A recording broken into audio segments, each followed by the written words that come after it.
You've heard it say that fear and greed are the two big motivators in the world, but that's no way to build a financial future.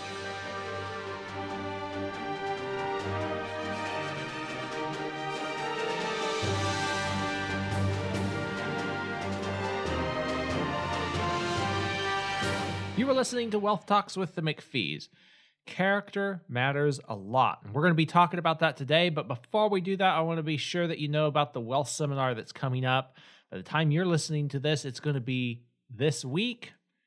And you may not have time to make travel plans, but there is still the live stream option that's available. You can go to the website, life-benefits.com, see all the details about the seminar, what we're going to be talking about, and you can get in on the live stream. Just click the register button. You can go for that. Even if you can't attend the live stream right when it's happening, by getting the live stream, you also get the recording. And so, for the same ticket price, you get access to the sessions afterwards as well. So be sure to go to the website, check that out. If you have any questions, call our office at 702-660-7000. This is really something you don't want to miss. So many of the questions that we commonly hear almost daily are going to be addressed and answered in this seminar. It's going to be a workshop-oriented seminar where people are actually going to be working out the details. So they're going to go away with a working knowledge, not just the head knowledge of how to use life insurance to build the wealth that they're going to need to sustain themselves in the future. That starts right now. You can't wait till the future and say, "Oh, where's the money?"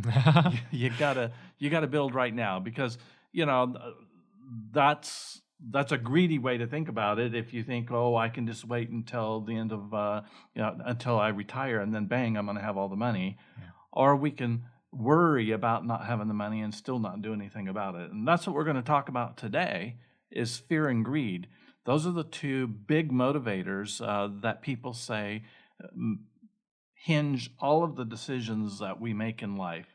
And I would disagree with that because when we're motivated by fear or greed, we're not rational. So those are the negative characteristics. And so kind of going back to the subject line for today's show, why character matters. It reminds me of what our friend Rabbi Lappin says. He says, the more things change, the more we need to look to the things that never change. That's and right. Character is one of those qualities. That's what allows us to transcend the fear and the greed motivators and transform those into more positive motivators for action, helping other people, working to make the world that we live in, a better place for our loved ones. And two of the things that never change in life are taxes and death.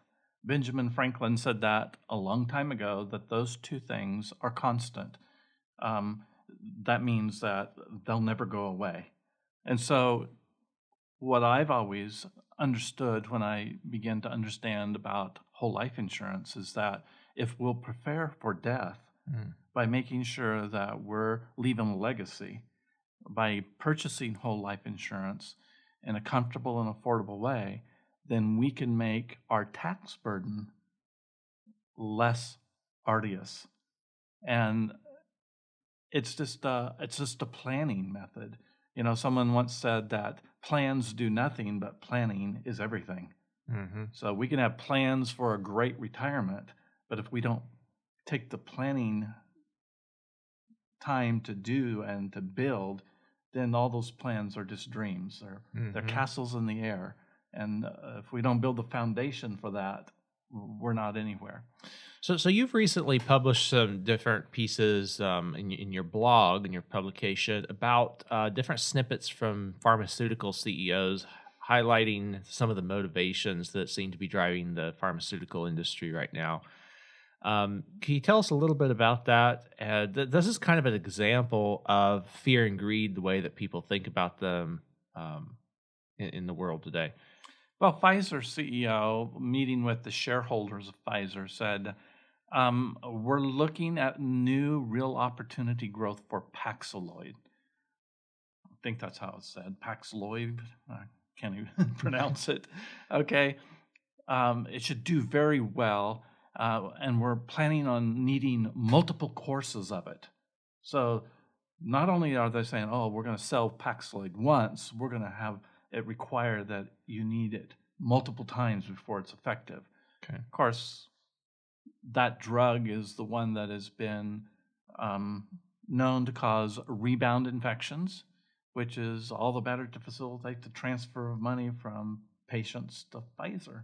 Maybe that's why you need multiple courses. That's maybe why you need multiple courses. You know, it's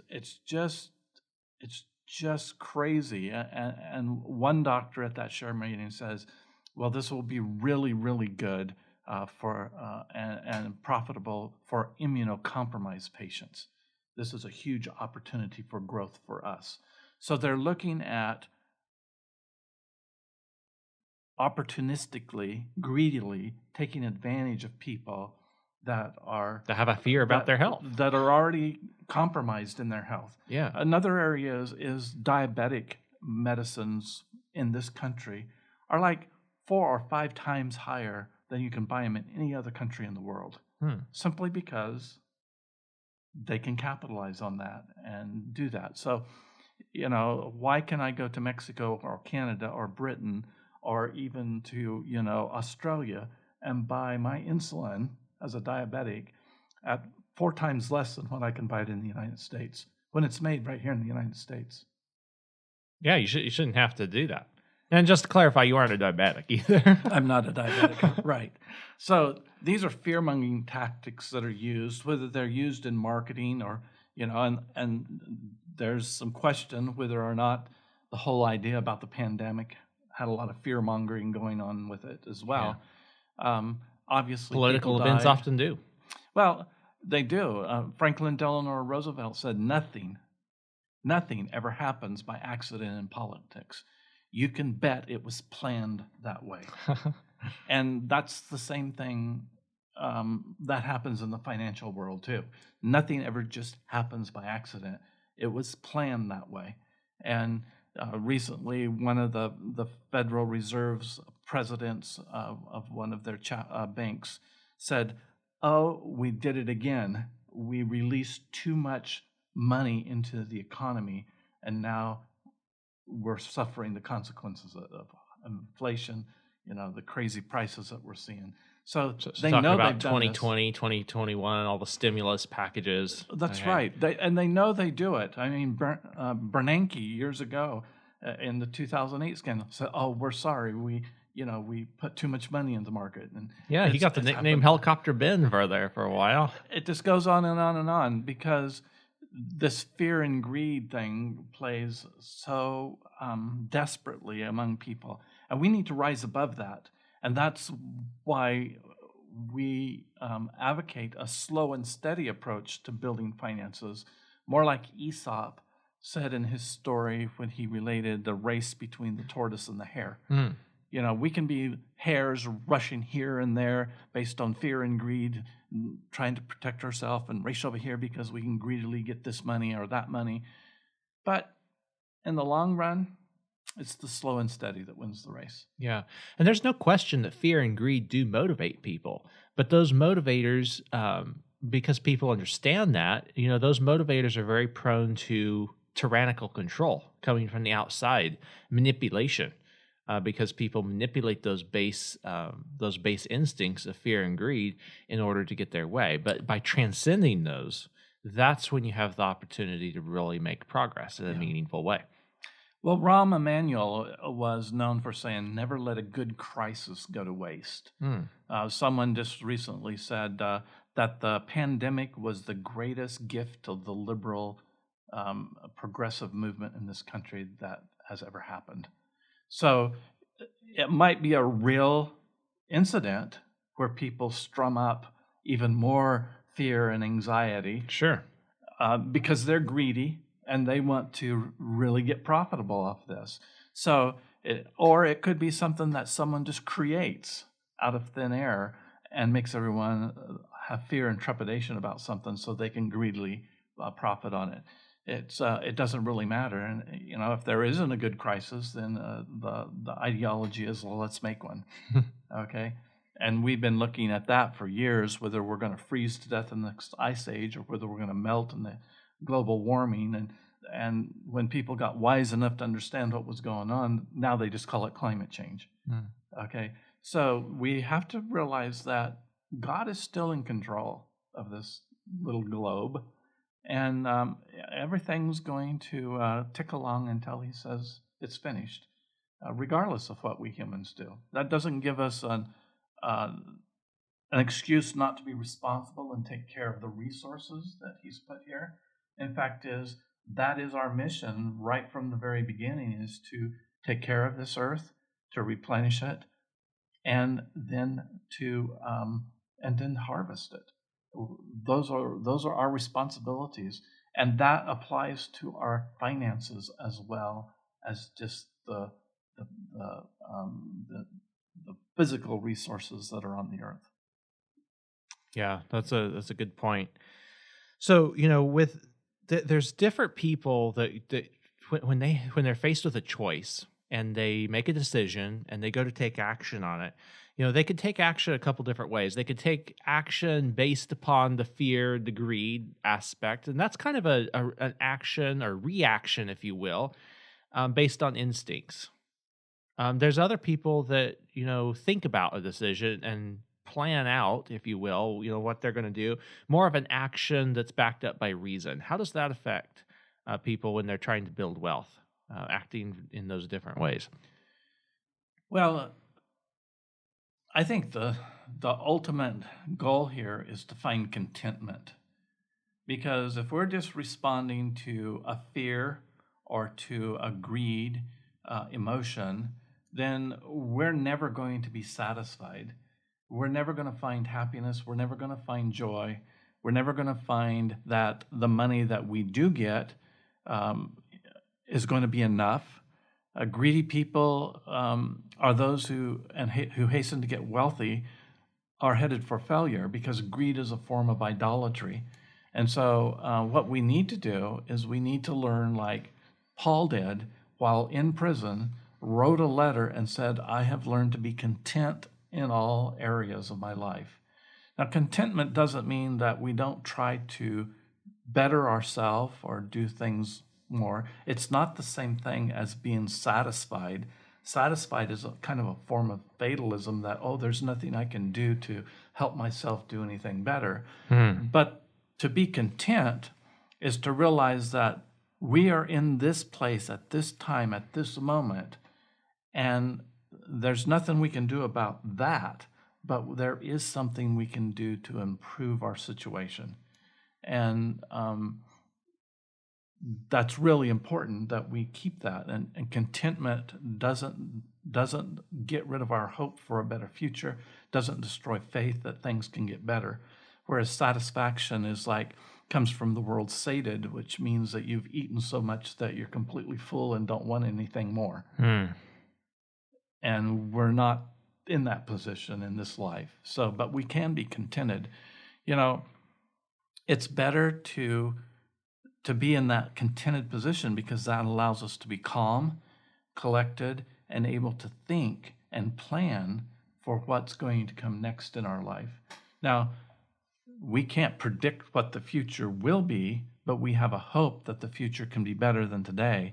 And we need to set plans about that, slowly and assuredly move toward that, regardless of what's happening on the outside. Yeah.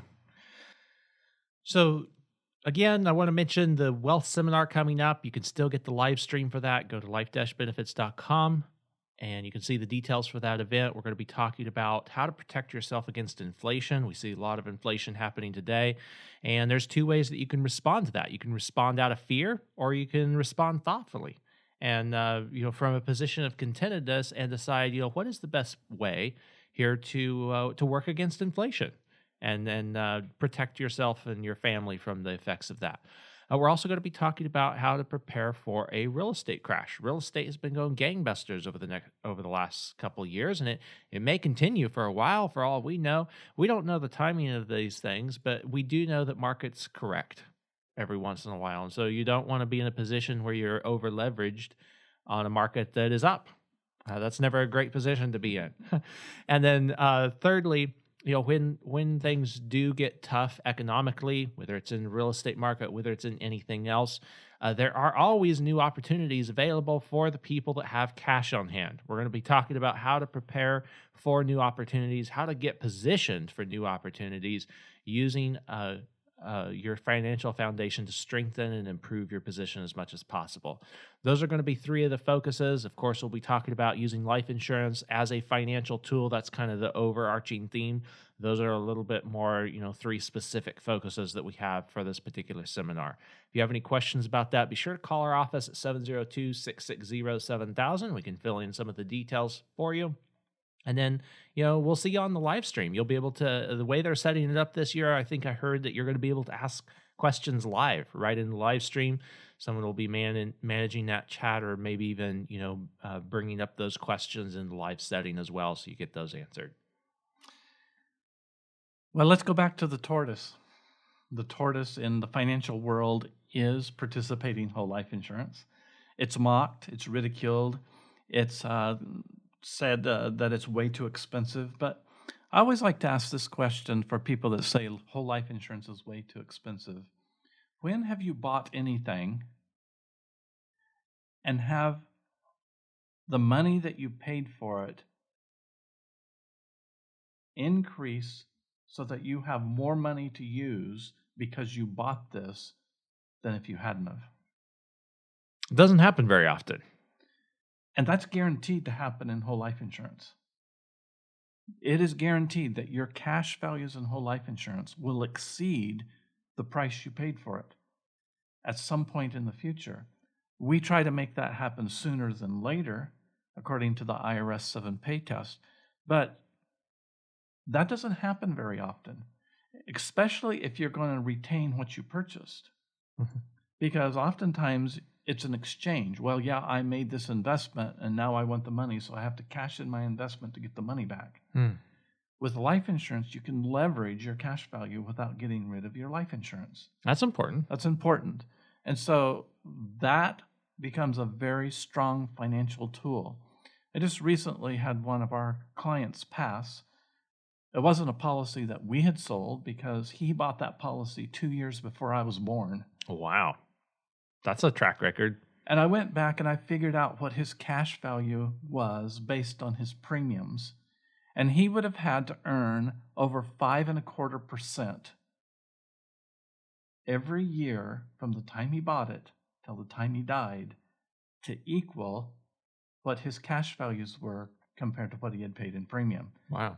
Interesting thing, he had skipped premiums for over 10 years, allowing the dividends of the policy to pay that. So he could have had even a higher return had he not done that.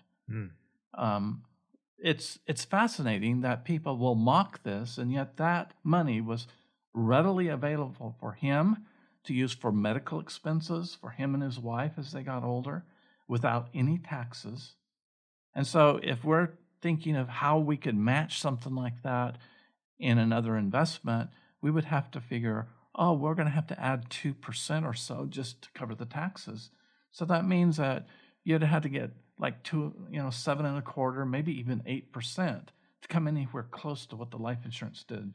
Now, and you're talking like another 2% in growth every single year on that. That's because the taxes, they're whatever somebody's tax rate is, you can figure out tax bracket, but that comes off the top. That comes off the earnings. That's right. If you're paying taxes. That's right. And of course, then when he passed, there was much more death benefit than his cash value. Mm-hmm. And his death benefit had more than doubled for what he agreed to purchase back in 1958. That's cool. So now, the whole while, he could have used that money for medical expenses, which he did. It didn't slow down the growth that was happening in that policy. That's the tortoise. It just plods along slowly and surely. So we were talking earlier about building the foundation under our planning. That's what life insurance is. Whole life insurance is the basis that we can solidly build on and create this solid foundation so that we can invest and we can buy without thinking that we're going to lose all growth, or even more important, lose the foundation itself, lose the money that we started this all with. Yeah, you never want to be in a position to do that. But when you have a strong foundation, it makes a huge difference. Yes, Huge difference. it makes a huge difference. So those are some of the things we're going to be talking about more in detail, like John said earlier, at the workshop coming up September 16th and 17th. And it might be too late for you to get your tickets now, but it's not too late for you to get online and get registered so you can watch the live stream. And if you can't watch the live stream, just being registered for this event, you're going to get the recording after it's cut. So don't wait. Go right now and get signed up so that you don't miss out on this great training opportunity. That's right. And before we go today, I want to leave you with a story of one of our clients, Nathan and Liz. They did an interview in the Living Richly newsletter here a while back, and they said that the policies that they've started have been one of the best savings account that they've known of. They've always been savers in their lives, and the using life insurance was the best form of savings that they had seen. They kind of stayed away from retirement plans because they didn't fully trust some of the ingredients and the political environment that they saw around that.